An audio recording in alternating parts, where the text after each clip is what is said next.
Hello there. I thought I'd do an introduction to this video because I lost some of the scenes that I shot, which are integral to the point of this video. And really it was about a recent ride I did on this bike, which was around the Cotswolds and was approximately 26 miles altogether. And it involves some fairly steep uphills and downhills. And I did find going down a hill that I was losing virtually all my braking on the back. So I was having to rely more and more on the front brake, which is not what I like to do. Anyway, I was very careful, but it was a bit of a mystery because I checked those brakes thoroughly before I left home. So at one point in particular on the ride, not far from home, I was coming up to some traffic lights which are for a one-way system for a fairly narrow road, and where you can't get two cars past. And this was coming down the hill to these lights, and I was braking with both brakes, coming up to the red light. For some reason took my hand off the front brake and nearly went through the red light. Not the end of the world, because it's wide enough there to get a car and a bike through, but it was a bit alarming. So just to be aware that you'll probably find with a bike like this that you're going to have to be doing adjustments on it. And I've had to do quite a bit of adjustments, as you'll find out in the rest of this video. So here I am doing a follow-up to my electric bike review after probably 4-5 weeks since I last did a video on it. But in that time I have done 229 miles, although that's wrong. It's more like 240 because I reset it, the odometer, by mistake after 10 miles. But this came in the post today. Now I wanted somewhere really where I could store tools, which I've got in here. So I've got spanner for the seat, which has come undone a few times when in the earlier days of riding it. It seems fine there, but you never know. And some Allen keys, of course, because they can be very useful. In fact, last Saturday I was out riding about 8 miles from home, and this bracket came loose that holds the handlebar. And if I'd had an Allen key with me, it would have been an easy fix, but I didn't. So I went to a French place not far away and tightened them up again. But I think the problem with this is it's slippery metal. Handlebars are slippery. This is pretty slippery, this clamp. So metal onto metal like that is not the best idea. So what I did was I took it all apart again, and I put some rubber tape around it to give it more grip. So that seems to be working, well, as far as I can tell, a lot better. And yeah, now I want to get on to issues I've had with the brakes. I'm just going to turn it off.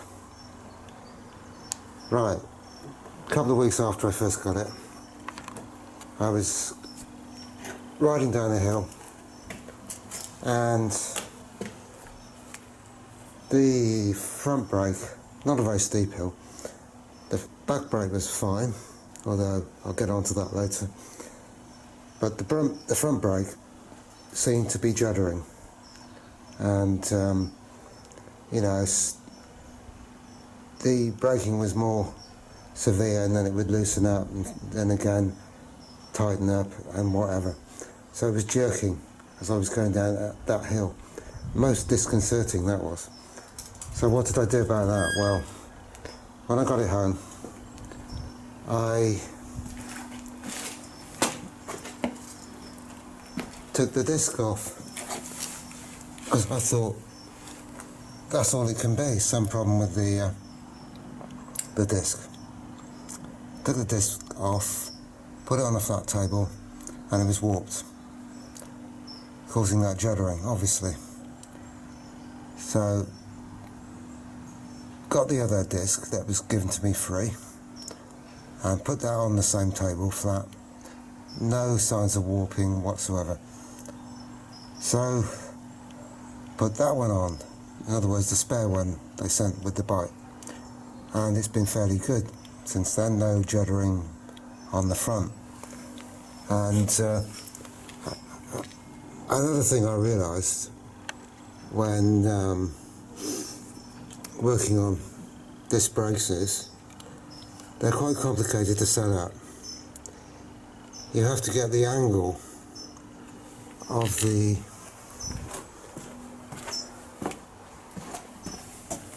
pads in there completely parallel to the disc, and you can adjust that with these two Allen bolts here and down under here, and that should be parallel then with the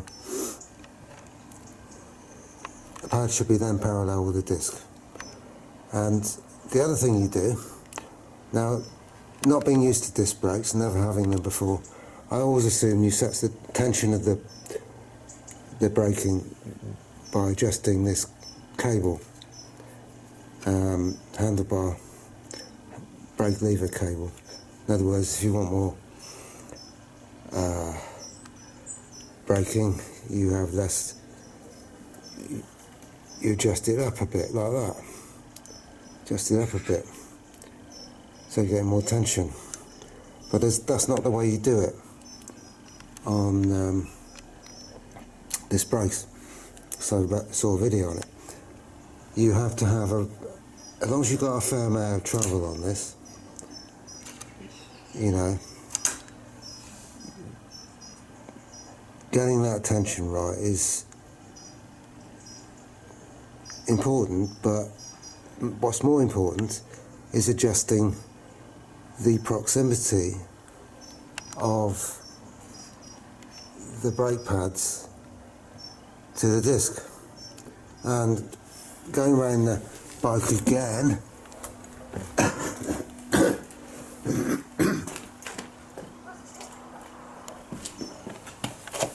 we can see in there we've got an Allen headed bolt,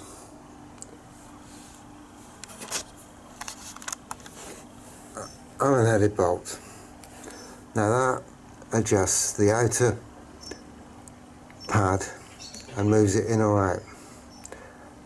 So I guess with brake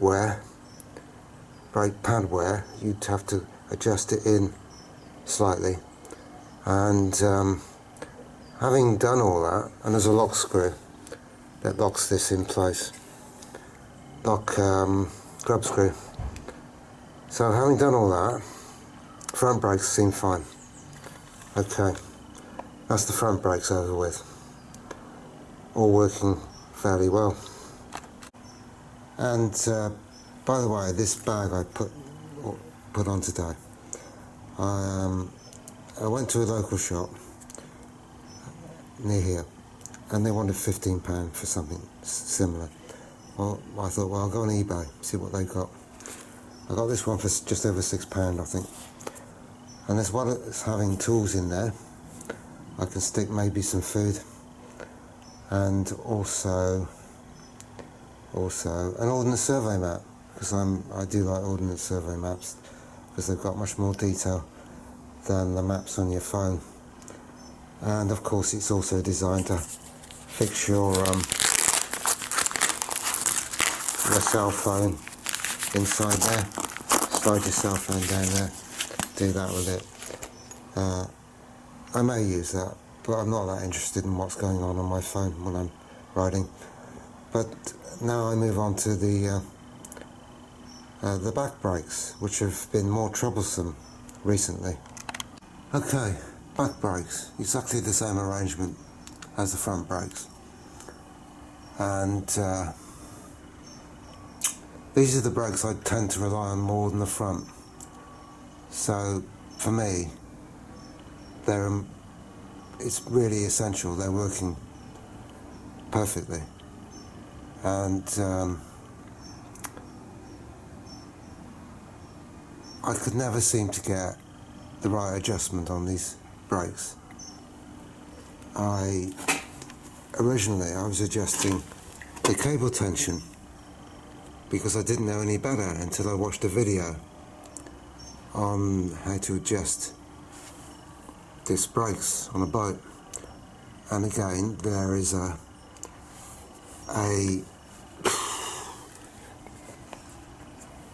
bolt, Allen headed bolt on the back there.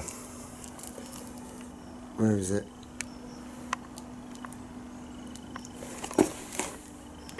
Ah dear,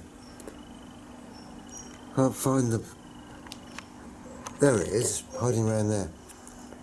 There you are, you see, there's another adjustment that will set the distance of the pad, or the outer pad, inner pad, to the proximity to the disc. And in theory, as the brake pads wear, you would adjust that in more. Well, I stuck an Allen key in there, and I could not shift that bolt. Of course, there's a lock nut, a lock screw underneath, which I didn't realise when I was trying to do that originally. So, just a word about other brakes before I go on. Here's my old mountain bike, been used for 35 years, no, 28 years. And brakes on that work absolutely perfectly. It's the old-fashioned thing. You adjust the tension of the cable until it's where you need it. And the brakes on this bike are superb. There's a hill near here called Clay Pits, and it's, I would say, one of the steepest hills you'll encounter around here. I don't think you could ride a bike up it, it's that steep. But I was coming back from my parents' house one day, and the plan was to go down this hill, which meets up with the lane here. And I suppose you drop about 300 feet in a quarter of a mile. And that hill was so steep going down, I had maximum braking on the back brake. In fact, I had so much braking that the back wheel locked up and I started sliding, which is not what you want to do when you're down a very steep hill, because if I'd lost control completely, it could have been serious injury to me, and all sorts of calamities could have taken place. But I managed to keep it under control by just taking my hand off the brake slightly, and then I regained the motion on the back wheel. So they ought to fit them with anti-lock brakes like on cars, but that's beside the point. So I know that bike has got superb braking, which after all, what's the most important thing on a bike? To have decent brakes. And if you can't rely on the brakes, it's not much good, is it? Anyway, back to this one. I forgot where I was on this one. So this caliper, brake caliper, try to adjust that screw at the back, Allen headed bolt at the back, to try and shift the brake pad distance. Wouldn't move, not at all. So I had to resort to actually taking the whole thing off, the whole piece off, and taking it in the workshop to see what was going on. And of course there was a lock screw, grab screw, that locked the main bolt in place. Fine, so I undid that and I stuck the whole thing in a vise, and I put enormous pressure on that Allen headed bolt, and I could not shift it. I was under danger of bending the Allen key. So whether they put thread lock on it, I don't know, but it certainly wasn't like that on the front one, so that's a bit strange. But going back to yesterday, I checked these brakes thoroughly before I set off. The back brake, which is the one I rely on most. So, no problems at all going down the hill. Okay, so here's the brake caliper block off the rear brake, and that's the adjustment to adjust the position of the pad, and there's also a locking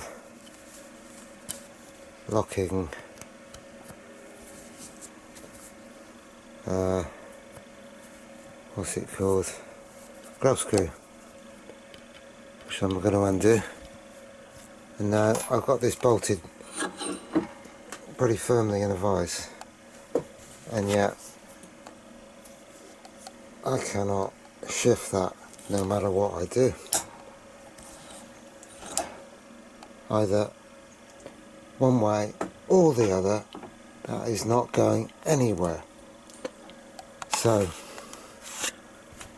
I don't understand this, and if anybody's got any ideas, having worked on these, it would be very helpful to see if anybody knows how you, but it doesn't seem to move that pad thing in there. I'm going to have a further look at that. So I've taken the brake pad out, or one of them, and this one, which you would assume should come out, is solidly fixed to this adjustment thing, and it moves around when you do this. So that's a complete mystery to me. I mean, surely that should be able to be removed, that brake pad, for replacement. And if I look at the one they sent me spare, it is in, it's got two pads in that contraption. Now, how would you put that on into there without removing this one? And I don't see how you can remove that one. There's no other screws, nuts, bolts, whatever. That just seems like it's solidly fixed onto that, what should be an adjustment. So it's a bloody mystery to me. I think I'm just going to put it back together. I can't be dealing with this, and it's starting to annoy me. I'm going to swap this one to the front and put the other one on the back, see what that does. So my idea of swapping the front caliper for the rear is a complete disaster. They're actually different sizes, just enough to, well, anyway, they don't fit. So it's back to putting it back like it was. Right, I think I'm finally making some progress with this bike.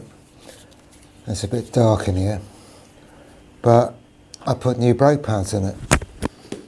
If you won't be able to tell what they are, but I got a spare pair of brake pads with the bike, of course, and the reason that I couldn't adjust that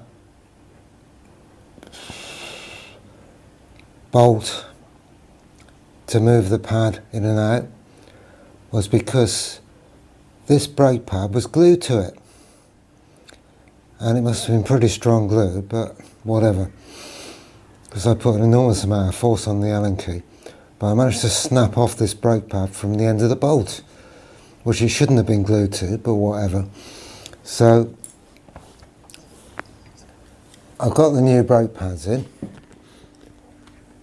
which they gave me, and done all the adjustments. Managed to adjust that bolt there, which sets the distance on the inner brake pad from the what's his name,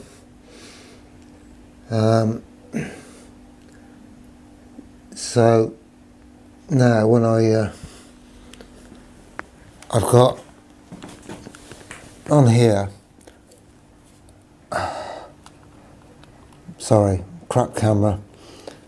So on here now, I've got a massive amount of travel. That's quite loose when it's...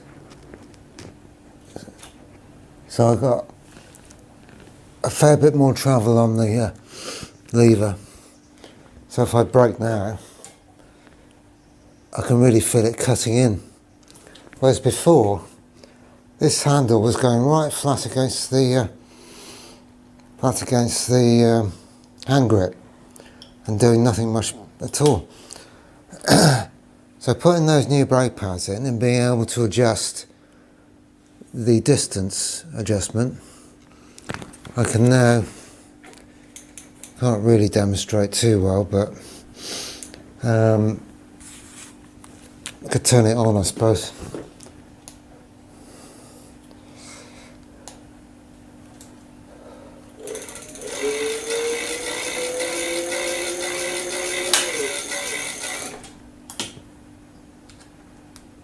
What we need is more speed.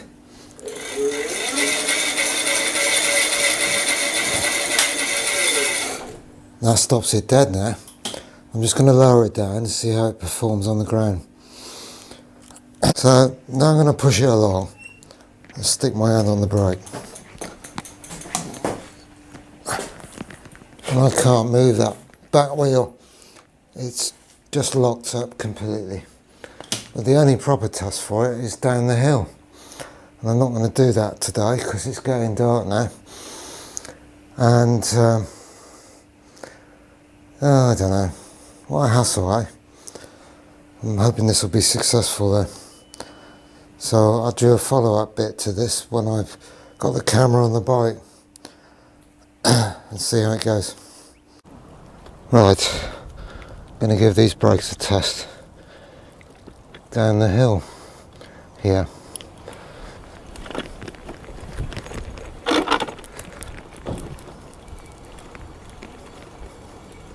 Seem to be doing fairly well.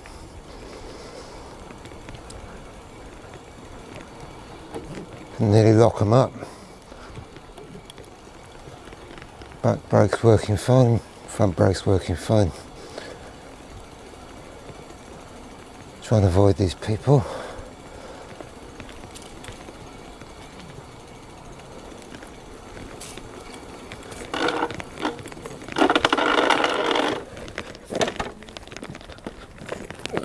Got my kickstand down.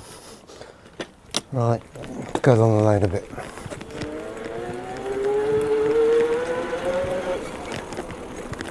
Yeah, I'm bloody kickstand down still.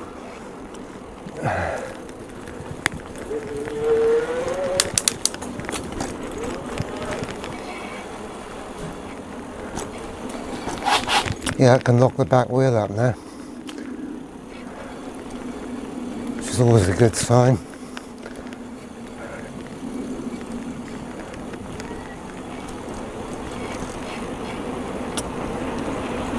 Fairly fast. Up this bit of a hill here.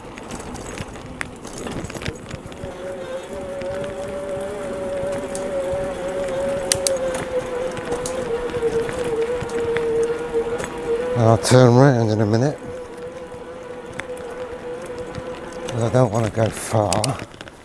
Just wanted to test them.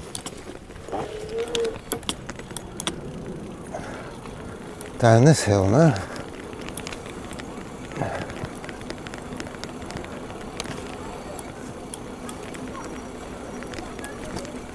And back home.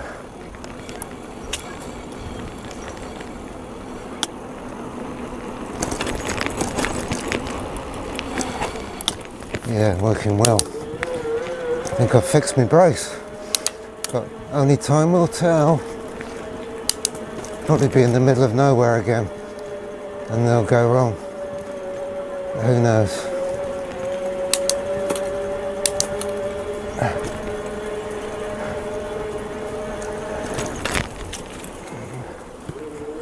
Be careful along here, because there's traffic coming sometimes.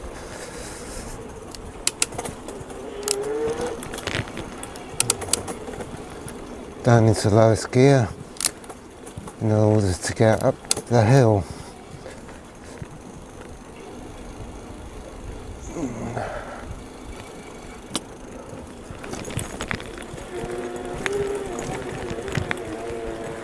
Does struggle a bit going up this hill, but it helps that you've got legs, doesn't it? It's good exercise anyway. So that was fairly successful, I think, because I'm fed up with playing with brakes.